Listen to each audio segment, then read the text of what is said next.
নমস্কাৰ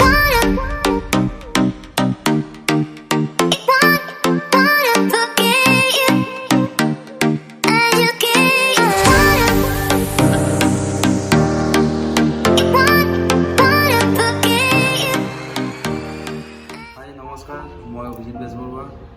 হাই নমস্কাৰ মই তপন দাস। একচুৱেলি আমি এটা নতুন চেনেল খুলিছোঁ, তাত আপোনালোকক দেখাম যে হোটেলিয়াৰ লাইফটো কেনেকুৱা। আমি হোটেলিয়াৰ হয়, তো যিহেতু বহুত বছৰৰ পৰা আমি হোটেল ইণ্ডাষ্ট্ৰীৰ লগত জড়িত হৈ আছোঁ, তাত আপোনালোকক আমি দেখাম যে আমাৰ লাইফষ্টাইলটো কেনেকুৱা, কেনেকৈ আমাৰ ৰাতিপুৱাটো ষ্টাৰ্ট হয়, কেনেকৈ আমাৰ কামবিলাক শেষ কৰাৰ পিছত আমি নিজৰ পাৰ্চনেল টাইম তাত কেনেকৈ দিব পাৰোঁ, গোটেইখিনি আমি আপোনালোকক ধুনীয়াকৈ দেখাম। আপোনালোকে আমাৰ লগত জড়িত হৈ থাকিব, আমাৰ ভিডিঅ'বিলাক চাই থাকিব, আমাৰ উৎসাহ জনাবলৈ আমাক চেনেলটো ছাবস্ক্ৰাইব কৰিব, ধুনীয়াকৈ চাই যাব, আমাক ছাপোৰ্ট কৰিব।